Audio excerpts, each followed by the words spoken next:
राधे राधे छुआ मैंने आज आम चैप्टर 5 रो 5.4 मौलिक उत्पादीकरण विषय पढ़ा। तो मौलिक उत्पादीकरण कौन अच्छी देखा। तो दुईटी संख्या परस्पर मौलिक कि नुहे निर्णय करवा। ये आम दुईटी संख्या परस्पर मौलिक कि नुहे से निर्णय करवा शिखा। तो शिक्षक कहते 56 और 63 परस्पर मौलिक कि से जड़े शिक्षक अच्छा से पचार 56 और 63 परस्पर मौलिक कि। तो अंशुआ गुणा उत्तर देले कौन जदि से वन भिन्न अन्य साधारण गुणनीयक थाए तेबे से परस्पर मौलिक संख्या नुहंती। चलो परीक्षा करवा से कहते। तो देख अंशु कौन कहला मु 56 इक्वाल टू 14 इंटू 4 एवं 63 इक्वाल टू 21 इंटू 3 लेखिपारि। तेणु 14 और 4 56 गुणनीयक एवं 21 और 3 आउ 63 गुणनीयक अटंती।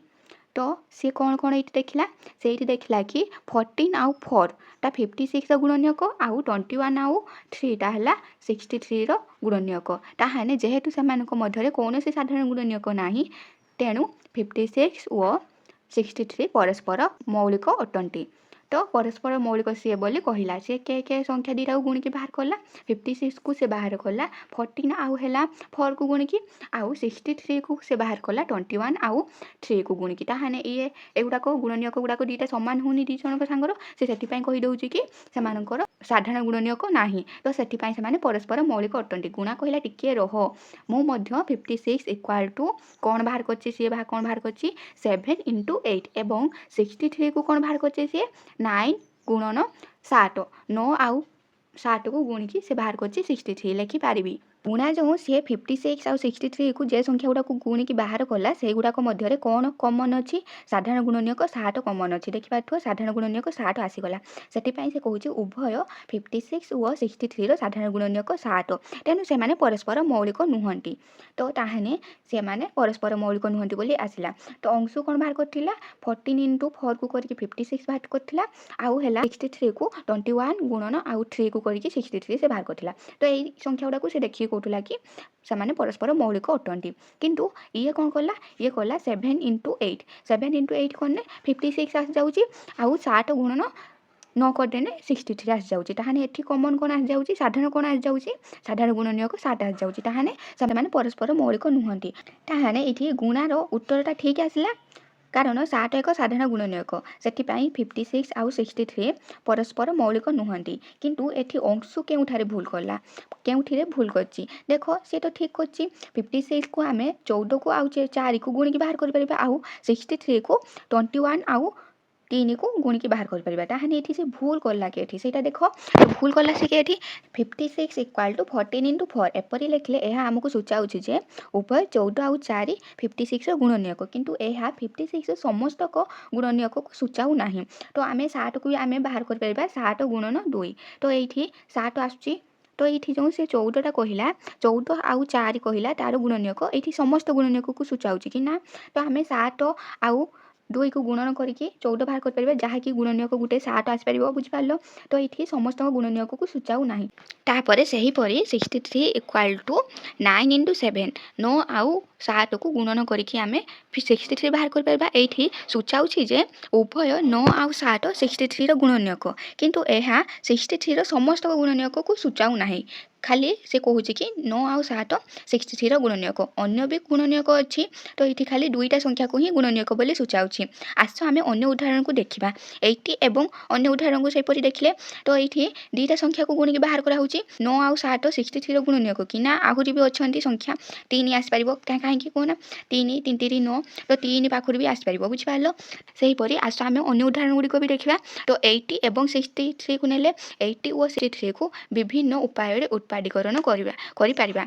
तो आम 80 को 40 इंटू 2 लिखिपार नहेने 20 इंटू 4 लिखिपार नहेने 10 इंटू 8 लिखिपार नहेने 16 इंटू 5 लिखिपार बुझिपार। 63 को कौन कौन लिखिपार 9 इंटू 7 लिखिपार नहेने 3 इंटू 21 को भी लिखिपार बुझिपार। तापर ये जो क्वेश्चन मार्क गुड़ाक देखा ये जो क्वेश्चन मार्क गुड़ाक लिखार अर्थ उभय संख्या को आहरी अनेक उपाय उत्पादीकरण कर किंतु जदि आम दि जाइथिबा जे कौन से उत्पादीकरण को नेबा उदाहरण स्वरूप जदि आम नेले 80 को नेले तो 80 को लेकिन आम जदि यही उत्पादीकरणटा को नेले 16 × 5 ମାନେ ଏଇ ଯେଉଁ ଲାଷ୍ଟ ଉତ୍ପାଦୀକରଣଟାକୁ ନେଲେ।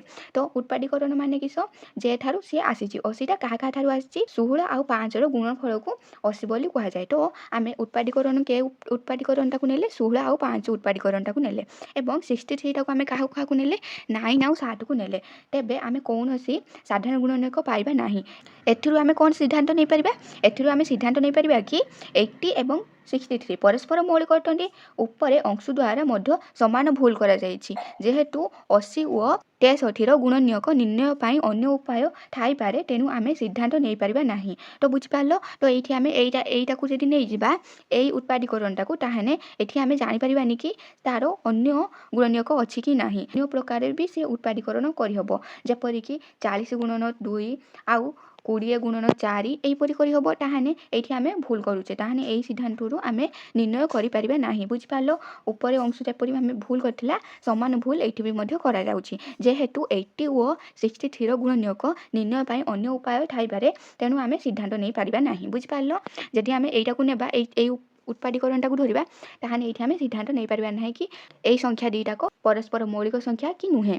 ତ ଏଇଠି ଆମେ ଦେଖିବା ମୌଳିକ ଉତ୍ପାଦୀକରଣ। ତ ମୌଳିକ ଉତ୍ପାଦୀକରଣ କ'ଣ ଅଛି? 56 ଏକ ଯୌଗିକ ସଂଖ୍ୟା। ତମେ ଜାଣିଥିବ ଯୌଗିକ ସଂଖ୍ୟା କାହାକୁ କୁହାଯାଏ? 2ରୁ ଅଧିକ ଯାହାର ଗୁଣନୀୟକ ଥିବ ତାହାକୁ ଯୌଗିକ ସଂଖ୍ୟା ବୋଲି କୁହାଯାଏ। ଏଠି 56ର 2ରୁ ଅଧିକ ଗୁଣନୀୟକ ଅଛନ୍ତି, ତ ସେଥିପାଇଁ ଏଇଟାକୁ ଯୌଗିକ ସଂଖ୍ୟା ବୋଲି କୁହାଯାଏ। 56କୁ ଆମେ 14 ଗୁଣନ 4 ବୋଲି ଲେଖିପାରିବା, ଅର୍ଥାତ୍ 56 = 4 × 14। ବୁଝିପାରିଲ? ତ ଆମେ 56କୁ 4ର ଆଉ 14 ଗୁଣଫଳକୁ ଲେଖିପାରିବା 56 ବୋଲି। ତେଣୁ ଉଭୟ 4 ଓ 14 56ର ଗୁଣନୀୟକ ଅଟନ୍ତି। ଏଠାରେ ଆଉ ଗୋଟେ କଥା ବି ମଧ୍ୟ ଆସିଲା, ଆଉ ଗୋଟେ 4 ଆଉ 14, ଏଇ 4 ଆଉ 14 ମଧ୍ୟରେ 14 ବି ମଧ୍ୟ ଯୌଗିକ ସଂଖ୍ୟା। ତ ଆମେ ଲେଖିପାରିବା 14 = 7 ଗୁଣନ 2। ତେଣୁ 56 = 4 ଗୁଣନ 2 ଗୁଣନ 7। ବୁଝିପାରିଲ? ତ ଏମିତିଆ ଲେଖିହେବ। ତାପରେ ବର୍ତ୍ତମାନ କ'ଣ କରିବ? ବର୍ତ୍ତମାନ 4 ବି ମଧ୍ୟ ଯୌଗିକ ସଂଖ୍ୟା। ତମେ ଜାଣିଥିବ 4ର 2 ଠାରୁ ଅଧିକ ଗୁଣନୀୟକ ଅଛନ୍ତି, ତ 4 ବି ମଧ୍ୟ ଯୌଗିକ ସଂଖ୍ୟା ଅଣ୍ଡରରେ ଆସିବ। ବୁଝିପାରିଲ? ତ ଏବଂ ଏହାକୁ କ'ଣ କ'ଣ ଲେଖିହେବ? 4 = 4 ଆମେ କେମିତି ଜାଣିପାରିବା? 2 × 4, 2ଟାକୁ 2 ସାଙ୍ଗର ଗୁଣନ କଲେ 4 ଆସେ। ତ ଆମେ ଏହିପରି ବି ଲେଖିପାରିବା, ଏହାକୁ 4କୁ ଆମେ 2 ଗୁଣନ 2 ଲେଖିପାରିବା। ତେଣୁ 56କୁ ଆମେ ଏହିପରି ଲେଖିପାରିବା। ତାହେଲେ 56କୁ ଆମେ କିପରି ଲେଖିବା? 56କୁ 4କୁ ଲେଖିଲେ 2 ଗୁଣନ 2 କେତେ ହେଲା? 4 ହେଲା।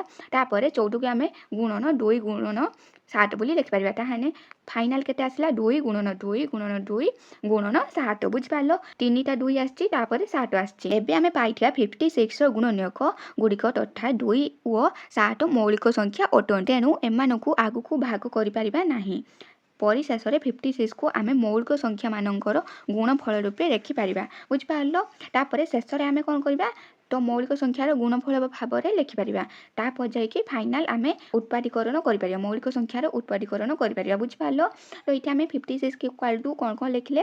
ତ ଆମେ ଫାଇନାଲ କ'ଣ ପାଇଲେ? 56 = 2 ଗୁଣନ 2 ଗୁଣନ 2 ଗୁଣନ 7। ଏହାକୁ ମୌଳିକ ଉତ୍ପାଦୀକରଣ କୁହାଯାଏ। ତାହେଲେ ଜାଣିପାରିଲ କିପରି ମୌଳିକ ଉତ୍ପାଦୀକରଣ କରିବ? ତ ଯଦି ଆମର ଗୋଟେ ଯୌଗିକ ସଂଖ୍ୟା ଦେଇଛି, ତାହାକୁ ମୌଳିକ ଉତ୍ପାଦୀକରଣ କିପରି କରିବ? ପ୍ରଥମେ କାହାକୁ ଯେ ଦୁଇଟି ସଂଖ୍ୟାକୁ ଲେଖିଦେବ। ବୁଝିପାରିଲ? ଯଦି ଆମେ ଏଇଠି ଧରିଲେ 4 ଆଉ 7, ତ ସେଇ ଦୁଇଟା ସଂଖ୍ୟା ଭିତରୁ ଦେଖିବ କି ଏମାନେ ଯୌଗିକ ସଂଖ୍ୟା କି? ଯଦି ଯୌଗିକ ସଂଖ୍ୟା, ପୁଣି ଥରେ ସେମାନଙ୍କୁ ଭାଗ ଭାଗ କରିବ। ବୁଝିପାରିଲ? ତ ସେମାନେ ଭାଗ କରିସାରିଲା ପରେ ଦୁଇଟା ମୌଳିକ ସଂଖ୍ୟା ଆସୁଛି କି ନାହିଁ ଦେଖିବ। ଯଦି ମୌଳିକ ସଂଖ୍ୟା ଆସୁଛି ତାହେଲେ ଆଉ ଭାଗ କରିବନି, ଯଦି ମୌଳିକ ସଂଖ୍ୟା ଆସୁନାହିଁ ପୁଣି ଭାଗ କରିବ। ବୁଝିପାରିଲ? ତ ତାହେଲେ ଏଇଠି ଆମର ଫାଇନାଲ କେତେ ଆସିଗଲା? 56 = 2 × 2 × 2 × 7। ଏହାକୁ ମୌଳିକ ଉତ୍ପାଦୀକରଣ କୁହାଯାଏ। ଏହି ପ୍ରୋସେସଟାକୁ ଆମର ମୌଳିକ ଉତ୍ପାଦୀକରଣ ବୋଲି କୁହାଯାଏ। ତାହେଲେ ଏଇ ଉତ୍ପାଦୀକରଣ ଯେତିକି ସବୁ ଗୁଣନୀୟକ ଅଛି, ସେହି ଗୁଣନୀୟକ ଗୁଡ଼ାକୁ କି ଗୁଣନୀୟକ ବୋଲି କୁହାଯାଏ? ମୌଳିକ ଗୁଣନୀୟକ ବୋଲି କୁହାଯାଏ। ବୁଝିପାରିଲ? ତ ଆମର ଏଇ ଯେଉଁ ସଂଖ୍ୟା ଗୁଡ଼ାକ ଅଛି 2 2 2 ଆଉ 7 ଯେଉଁ ଅଛି, ଏଗୁଡ଼ା ସବୁ କି ସଂଖ୍ୟା ବୋଲି କୁହାଯାଏ? ମୌଳିକ ଗୁଣନୀୟକ ବୋଲି କୁହାଯାଏ। ଉଦାହରଣ ସ୍ୱରୂପ 2 ଓ 7 56ର ଗୋଟିଏ ଗୋଟିଏ ମୌଳିକ ଗୁଣନୀୟକ। 1 ଠାରୁ ବୃହତ୍ତର ପ୍ରତ୍ୟେକ ସଂଖ୍ୟାର ମୌଳିକ ଉତ୍ପାଦୀକରଣ ଅଛି। ତ ବୁଝିପାରିଲ? 1 ଠାରୁ ବୃହତ୍ତର ମାନେ 1 ଠାରୁ ଉପରକୁ ଯାହା 2 3 4 ଏଗୁଡ଼ା ସବୁ ଯେଉଁ ଆସିଲା ତାର ସବୁ ମୌଳିକ ଉତ୍ପାଦୀକରଣ ଅଛି। ତ ମୌଳିକ ଉତ୍ପାଦୀକରଣ ନିୟମଟି ହେଉଛି କେବଳ ମୌଳିକ ଗୁଣନୀୟକ ବାହାରିବା ପର୍ଯ୍ୟନ୍ତ ଯୌଗୀୟ ସଂଖ୍ୟାକୁ ଭାଗ କରି ଚାଲିବା। ତ ମୁଁ ଯାହାକି ଉପରେ କହିନି ତାର ପ୍ରୋସେସଟି ନିୟମଟି କ'ଣ, ଗୋଟେ ଯୌଗୀୟ ସଂଖ୍ୟା ନେବା, ଯଦି ତାକୁ ମୌଳିକ ଗୁଣନୀୟକ ବାହାର କରିବାକୁ ଚାହିଁବା ତାହେଲେ ଯୌଗୀୟ ସଂଖ୍ୟା ଗୁଡ଼ିକୁ ଭାଗ କରିବାକୁ ଯିବା। ତ ଲାଷ୍ଟ ସବୁ ମୌଳିକ ସଂଖ୍ୟା ଆସିବନି, ସେଇଟାକୁ ଆମର ଆସିଯିବ ମୌଳିକ ଗୁଣନୀୟକ। ବୁଝିପାରିଲ? ତାହେଲେ ତାପରେ କ'ଣ ଦେଇଛି, 1ର କୌଣସି ମୌଳିକ ଉତ୍ପାଦୀକରଣ ନାହିଁ, ଏହା ଅନ୍ୟ କୌଣସି ମୌଳିକ ସଂଖ୍ୟା ଦ୍ୱାରା ଭାଗ କରାଯାଇପାରିବ ନାହିଁ। ତାହେଲେ 1ର ଅନ୍ୟ କୌଣସି ମୌଳିକ ଉତ୍ପାଦୀକରଣ ନାହିଁ, ଏଇଟାକୁ ଆମେ ଭାଗ କରିପାରିବା ନାହିଁ। ମୌଳିକ ସଂଖ୍ୟା 7ର ମୌଳିକ ଉତ୍ପାଦୀକରଣ କିପରି ହେବ? ମୌଳିକ ସଂଖ୍ୟା 7 ତ ଆସିଲା 7, ତାହେଲେ 7ର ମୌଳିକ ଉତ୍ପାଦୀକରଣ କିପରି ହେବ? ଏହା କେବଳ 7 ହେବ, ଆମେ ଏହାକୁ ଆଉ ଭାଙ୍ଗି ପାରିବା ନାହିଁ। ଚାଲ ଆଉ କିଛି ଉଦାହରଣ ଦେଖିବା। ଏକ ସଂଖ୍ୟାକୁ ବିଭିନ୍ନ ଉପାୟ ଦେଇ ଭାଗ କରି ଚାଲିଲେ 63କୁ 3 × 3 × 3 × 7 ଏବଂ 3 × 7 × 3 ଆକାରରେ ଲେଖିପାରିବା। ଏହି ଦୁଇ ପ୍ରକାର ପରସ୍ପର ଠାରୁ ଭିନ୍ନ କି? ଦେଖ, ଯଦି ଆମେ 63କୁ ମୌଳିକ ଉତ୍ପାଦୀକରଣ କରିବା ତାହେଲେ ତାକୁ ଆମେ ଏହିପରି ଭାଗ କରିପାରିବା। 63କୁ ଆମେ 3 × 3 × 7 ଲେଖିପାରିବା, ନହେଲେ ଏହାକୁ 3 × 7 × 3 ଲେଖିପାରିବା। ତ ଏଇଗୁଡ଼ାକ ଭିନ୍ନ ହେବ କି? ଆଦୌ ନୁହେଁ। ଉଭୟ କ୍ଷେତ୍ରରେ ସମାନ ମୌଳିକ ସଂଖ୍ୟା ଅଛନ୍ତି। 3 × 7 ଆସୁଛି, ପ୍ରତ୍ୟେକ କ୍ଷେତ୍ରରେ 3 କେତେ ଥର ଆସୁଛି? 3 ଆସୁଛି 2 ଥର ଏବଂ 7 ଆସୁଛି ଥରେ। ତ ଏଠାରେ 36ରେ ମୌଳିକ ଉତ୍ପାଦୀକରଣର 4ଟି ଉପାୟ ଦେଖୁଛ। ତୁମେ ଦେଖିପାରୁଛ ସମସ୍ତ 4ଟି କ୍ଷେତ୍ରରେ ଆମେ 2ଟି 2 ଓ 2ଟି 3 ପାଉଛେ। ତ ଏଇଠି ଦେଖ ଆଉ ଗୋଟେ କ'ଣ ଦେଇଛି, ଆଉ ଗୋଟେ ଏଇଠି ଦେଇଛି 36ର 4ଟି ଉତ୍ପାଦୀକରଣ ଦେଖିପାରୁଥିବ। ଏଇଟା 1 2 3 4, ତ 4ଟି ଉତ୍ପାଦୀକରଣ ଦେଖ। ତାପରେ ଏଇଠି 4ଟା ଯାକର କ'ଣ କ'ଣ ପାଉଛେ, ଆମେ ଦେଖିପାରୁଛେ କି 4ଟା କ୍ଷେତ୍ରରେ ତ 2ଟି 2 ଆସୁଛି ଆଉ 2ଟି 3 ଆସୁଛି। ଏଇଠି ଦେଖ, ଏଇ କ୍ଷେତ୍ରରେ ଫାଷ୍ଟ ଆମେ 2 ଆଉ 18କୁ ନେଲେ, ତାପରେ 3 ଆଉ 12କୁ ନେଲେ, ଆଉ ତାପରେ 4 ଆଉ 9କୁ ନେଲେ, ନହେଲେ 6 ଆଉ 6କୁ ନେଲେ। ତ ଏଗୁଡ଼ା ସବୁ ଭାଙ୍ଗି ଦେଲା ପରେ, ଭାଗ କରିସାରିଲା ପରେ ଲାଷ୍ଟର ଆମର କ'ଣ କ'ଣ ଆସୁଛି, ସେଇ ସମାନ ହିଁ ଆସୁଛି। 2ଟା 2 ଆସୁଛି, 2ଟା 3 ଆସୁଛି। ତ ଆମର ତାପରେ 4ଟି କ୍ଷେତ୍ରରେ ଗୁଣନ କରି ଦେଖ ଯେ ତୁମେ 36 ପାଉଛ କି ନାହିଁ। ତ 4ଟା କ୍ଷେତ୍ରରେ ଗୁଣନ କରିକି ଦେଖିବ ତ 36 ହିଁ ଆସୁଥିବ। ବୁଝିପାରିଲ? ଏହା ଦେଖିବାର କଥା ଯେ ଯେକୌଣସି ସଂଖ୍ୟାର ଗୋଟିଏ ମୌଳିକ ଉତ୍ପାଦୀକରଣ ଅଛି। ତାହେଲେ ଏଇଠି ଦେଖିବାର କଥା କ'ଣ ଅଛି, ଯେକୌଣସି ସଂଖ୍ୟାର ଗୋଟିଏ ମୌଳିକ ଉତ୍ପାଦୀକରଣ ଅଛି, କେବଳ ଏଥିରେ ମୌଳିକ ସଂଖ୍ୟା ଗୁଡ଼ିକ ଭିନ୍ନ ଭିନ୍ନ କ୍ରମରେ ଆସିପାରେ। ତ ତାହେଲେ ମୌଳିକ ସଂଖ୍ୟା ଗୁଡ଼ିକ ଭିନ୍ନ ଭିନ୍ନ କ୍ରମରେ ଆସିପାରେ। 3 ଫାଷ୍ଟ ଆସିପାରେ, ନହେଲେ 2 ଫାଷ୍ଟ ଆସିପାରେ, ନହେଲେ 2 ପରେ 3 ଆସିପାରେ, ତାପରେ 2 ଆସିପାରେ, ଏହି କ୍ରମରେ ଆସିପାରେ। କିନ୍ତୁ ଗୋଟିଏ ହିଁ ମୌଳିକ ଉତ୍ପାଦୀକରଣ ଅଛି। ନିମ୍ନରେ ବର୍ଣ୍ଣନା କରାଯାଇଛି ଯେ କ୍ରମର ଗୁରୁତ୍ୱ ନାହିଁ। ଏହି ଉଦାହରଣ ଗୁଡ଼ିକରେ ଦେଖିଲେ ଯେ ସଂଖ୍ୟାର ମୌଳିକ ଉତ୍ପାଦୀକରଣ ପହଞ୍ଚିବାର ବିଭିନ୍ନ ଉପାୟ। ଏହି ଉଦାହରଣ ଗୁଡ଼ିକରେ ଆମେ କ'ଣ ଦେଖିଲେ, ସଂଖ୍ୟାର ମୌଳିକ ଉତ୍ପାଦୀକରଣ ପାଖରେ କିପରି ପହଞ୍ଚି ପାରିବା, ଭିନ୍ନ ଭିନ୍ନ ଉପାୟ ଗୁଡ଼ିକ ଦେଖିଲେ। ବୁଝିପାରିଲ? ତାପରେ ଦେଖ, ଏଇଠି କହିଛି କି ସେ କଥାଟାକୁ କହିଛି ମୌଳିକ ଉତ୍ପାଦୀକରଣରେ କ୍ରମ ଗୁରୁତ୍ୱପୂର୍ଣ୍ଣ କି? କ୍ରମଟା ଆମର ଗୁରୁତ୍ୱପୂର୍ଣ୍ଣ କି? ତାହେଲେ ଏଇ ଚିତ୍ରକୁ ଦେଖିବା ପାଇଁ କହିଛି। ଏଇ ଚିତ୍ରକୁ ବ୍ୟବହାର କରି କ'ଣ କହିଛି ଦେଖିଦେବା। ଦେଖ, କହିଛି କି ଏହି ଚିତ୍ରକୁ ବ୍ୟବହାର କରିକି ଯେକୌଣସି ଉପାୟରେ 2 3 ଓ 5କୁ ଗୁଣନ କରିକି ତୁମେ କହିପାରିବ କି କାହିଁକି 30ର 2 × 3 × 5 ସଂଖ୍ୟାର ଗୁଣ କଲା ବେଳେ ଆମେ ଯେକୌଣସି କ୍ରମରେ ଏହା କରିପାରିବା, ଶେଷରେ ସମାନ ଫଳାଫଳ ପାଇବା। ଏଥିପାଇଁ ଯେତେବେଳେ 2ଟି 2 ଓ 2ଟି 3କୁ ଯେକୌଣସି କ୍ରମରେ ଗୁଣନ କଲେ ଆମେ 36 ପାଇବା। ପରବର୍ତ୍ତୀ ଶ୍ରେଣୀରେ ଆମେ ଏହାକୁ ଗୁଣନର କ୍ରମ ବିନିମୟୀ ଏବଂ ଗୁଣନର ସହଯୋଗୀ ନିୟମ ବୋଲି ନାମିତ କରିବା। ତ ତେଣୁ ଏହାକୁ ପରବର୍ତ୍ତୀ କ୍ଲାସରେ ଆମେ କ'ଣ କରିବା, ଗୁଣନର କ୍ରମ ବିନିମୟୀ ଏବଂ ଗୁଣନର ସହଯୋଗୀ ନିୟମ ବୋଲି ନାମିତ କରିବା। ତେଣୁ କ୍ରମ ଗୁରୁତ୍ୱପୂର୍ଣ୍ଣ ନୁହେଁ। ତାହେଲେ ଏଠି ଆମେ କ'ଣ ଦେଖିଲେ, କ୍ରମ ଗୁରୁତ୍ୱପୂର୍ଣ୍ଣ ନୁହେଁ। ସାଧାରଣତଃ ଆମେ ମୌଳିକ ସଂଖ୍ୟା ଗୁଡ଼ିକୁ ଊର୍ଦ୍ଧ୍ୱ କ୍ରମରେ ଲେଖୁ। ଊର୍ଦ୍ଧ୍ୱ କ୍ରମରେ ମାନେ ତାକୁ ସାନରୁ ବଡ଼ କ୍ରମରେ ଲେଖୁ। ବୁଝିପାରିଲ? ତାହେଲେ ମୌଳିକ ସଂଖ୍ୟା ଗୁଡ଼ିକୁ ଊର୍ଦ୍ଧ୍ୱ କ୍ରମରେ ଲେଖୁ, ମାନେ ସାନରୁ ବଡ଼ କ୍ରମରେ। ଯଦି 2ଟା ସଂଖ୍ୟା ଅଛି 2 ଆଉ 3 ଅଛି, ତାହେଲେ 2 ପ୍ରଥମେ ଲେଖାଯିବ, ତାପରେ 3 ଲେଖାଯିବ। ଯଦି 2ଟା ସଂଖ୍ୟା ଅଛି 3 ଆଉ ଏଇଠି ଯେପରି 3 ଆଉ 5 ଅଛି, ତାହେଲେ ଏଇଠି ପ୍ରଥମେ 3 ଲେଖାଯିବ, ସାନ ସଂଖ୍ୟା ଗୁଡ଼ିକ, ସାନ ମୌଳିକ ସଂଖ୍ୟା ଗୁଡ଼ିକ, ତାପରେ ହେଲା ବଡ଼ ମୌଳିକ ସଂଖ୍ୟା ଗୁଡ଼ିକ ଲେଖାଯିବ 5। ସେହିପରି ଏଇଠି 30ର ଆମେ 2 × 3 × 5 ଅଛି, ତାମାନେ ଏଇଠି କି ସଂଖ୍ୟା ଗୁଡ଼ାକ ଅଛି, 2 ଆଉ 3 ଆଉ 5। ସବୁଠାରୁ ସାନ ସଂଖ୍ୟାଟି କ'ଣ, 2 ଅଛି, ତାହେଲେ 2 ପ୍ରଥମେ ଲେଖାଯିବ, ତାପରେ 3 ଲେଖାଯିବ, ତାପରେ 5 ଲେଖାଯିବ। ବୁଝିପାରିଲ? ଏଇଟାକୁ କୁହାଯାଏ ଊର୍ଦ୍ଧ୍ୱ କ୍ରମରେ ଲେଖା। ବୁଝିପାରିଲ? ତାପରେ 2ଟି ସଂଖ୍ୟାର ଗୁଣଫଳର ମୌଳିକ ଉତ୍ପାଦୀକରଣ ବିଷୟରେ ଦେଖିବା। ତ ଯେତେବେଳେ ଆମେ ଗୋଟିଏ ସଂଖ୍ୟାର କୌଣସି ଏକ ମୌଳିକ ଉତ୍ପାଦୀକରଣ କରିଥାଉ, ତ ସେଇଟାକୁ ପ୍ରଥମେ ସଂଖ୍ୟାଟିକୁ 2ଟି ଗୁଣନୀୟକର ଗୁଣଫଳ ରୂପେ ଲେଖିଥାଉ। ତାହେଲେ କ'ଣ ଗୋଟିଏ ସଂଖ୍ୟାର ଯେତେବେଳେ ଆମେ ମୌଳିକ ଉତ୍ପାଦୀକରଣ କରିଥାଉ ତାହେଲେ ପ୍ରଥମେ କ'ଣ କରିଥାଉ ସଂଖ୍ୟାଟିକୁ 2 କି ଗୁଣନୀୟକର ଗୁଣଫଳ ରୂପେ ଲେଖିଥାଉ। ଉଦାହରଣ ସ୍ୱରୂପ ଯେପରିକି ଆମେ 72 ଲେଖିଲେ 72ର ଦୁଇଟି ସଂଖ୍ୟାର ଗୁଣଫଳକୁ ଲେଖିଲେ ତ 12 ଆଉ 6କୁ ଗୁଣନ କଲେ 72 ଆସିବ। ତ ଏହି ଭାବରେ ପ୍ରଥମେ ଲେଖା ହେଇଥାଏ ପ୍ରଥମେ ସଂଖ୍ୟାଟିକୁ 2ଟି ଗୁଣନୀୟକର ଗୁଣଫଳ ରୂପେ ଲେଖା ହେଇଥାଏ ବୁଝିପାରିଲ। ତାପରେ ଆମେ ପ୍ରତ୍ୟେକ ଗୁଣନୀୟକର ମୌଳିକ ଉତ୍ପାଦୀକରଣ କରିଥାଉ। ତାପରେ ଆମେ 12ର ମୌଳିକ ଉତ୍ପାଦୀକରଣ କରିଥାଉ ତାପରେ 6ର ମୌଳିକ ଉତ୍ପାଦୀକରଣ କରିଥାଉ। ପ୍ରତ୍ୟେକ ଗୁଣନୀୟକର ମୌଳିକ ଉତ୍ପାଦୀକରଣ କରିଥାଉ। ଏଇଠି ଗୁଣନୀୟକ କ'ଣ କ'ଣ ଅଛି 12 ଆଉ 6 ଅଛି। ପ୍ରଥମେ 12ର ମୌଳିକ ଉତ୍ପାଦୀକରଣ କରିବା ତାପରେ 6ର ମୌଳିକ ଉତ୍ପାଦୀକରଣ କରିବା।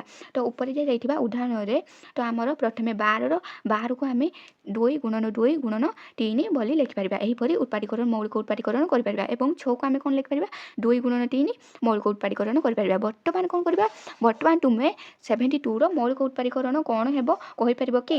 ମୂଳ ସଂଖ୍ୟାରେ ଥିବା ପ୍ରତ୍ୟେକ ଗୁଣନୀୟକ ଗୁଡ଼ିକର ମୌଳିକ ଉତ୍ପାଦୀକରଣକୁ ଏକାଠି କରି ମୂଳ ସଂଖ୍ୟାର ମୌଳିକ ଉତ୍ପାଦୀକରଣ ପାଇପାରିବା ବୁଝିପାରିଲ। କିପରି ମୂଳ ସଂଖ୍ୟାର ମୌଳିକ ଉତ୍ପାଦୀକରଣ ପାଇପାରିବା ଦେଖ ପ୍ରଥମେ ଆମେ କ'ଣ କରିଥିଲେ ଦୁଇଟି ସଂଖ୍ୟାକୁ ନେଇଥିଲେ ଦୁଇଟି ସଂଖ୍ୟାର ଦୁଇଟି ଗୁଣନୀୟକର ଗୁଣଫଳକୁ ନେଇଥିଲେ 12 ଆଉ 6କୁ ନେଇଥିଲେ। ତ 12 ଆଉ 6ର ଆମେ ମୌଳିକ ଉତ୍ପାଦୀକରଣ କରିଦେଲେ ଗୋଟେର ଆସିଲା 12ର ଆସିଗଲା ଆଉ 6ର ଆସିଗଲା।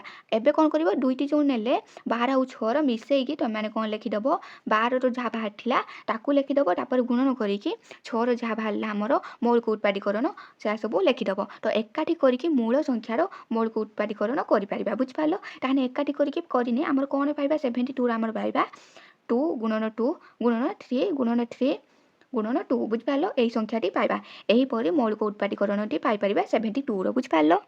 এইটি ଟିକେ ଏପଟ ସେପଟ ହେଇକି ଅଛି ପ୍ରଥମେ 2ଟା 2 ଆସିଲା ତାପରେ 3 ଆସିଲା ମଝିରେ 2 ଗଳି ଯାଇଛି ତାପରେ ପୁଣି ଲାଷ୍ଟ 3 ଆସିଛି। ତ ଏଇଟାକୁ ଆମେ ଅନ୍ୟ ଉପାୟରେ ଲେଖିପାରିବା ସେଇ ଉପାୟଟିକୁ ଦେଖ ଏହାକୁ ମଧ୍ୟ ଆମେ ଲେଖିପାରିବା। କ'ଣ ଲେଖିପାରିବା ଏହାକୁ ମଧ୍ୟ ଆଗ ପ୍ରଥମେ 2 ଗୁଡ଼ିକ ଲେଖିଦେବା ତାପରେ 3 ଗୁଡ଼ିକ ଲେଖିପାରିବା। ତ ଏଇଗୁଡ଼ାକ କ'ଣ ଏଇ ନିୟମଟାକୁ କ'ଣ କୁହାଯାଏ ঊର୍ଧ୍ୱକ୍ରମରେ ବୁଝିପାରିଲ।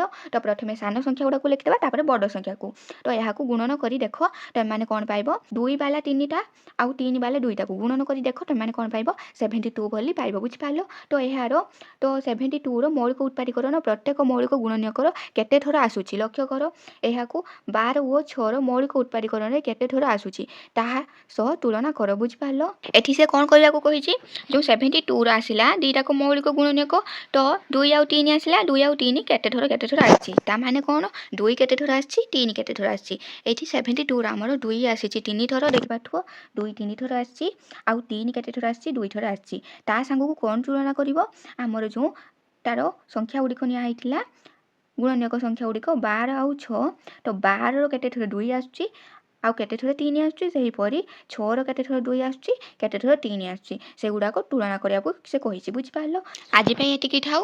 ଏହା ପରବର୍ତ୍ତୀ କ୍ଲାସ୍ରେ ଆମେ ଆସ ବୁଝିବାର କ୍ୱେଶ୍ଚିନ୍ ଆନ୍ସର୍ କରିବା। ତ ଭିଡ଼ିଓଟିକୁ ଲାଇକ୍ କରିଦେବ ଆଉ ଚ୍ୟାନେଲକୁ ସବସ୍କ୍ରାଇବ୍ କରିଦେବ ଯାହାଫଳରେ କି ପରବର୍ତ୍ତୀ ଭିଡ଼ିଓ ତୁମେମାନେ ସହଜରେ ପାଇପାରିବ। ତ ନେକ୍ସଟ କ୍ଲାସ୍ରେ ଦେଖା ହେବ। ରାଧେ ରାଧେ।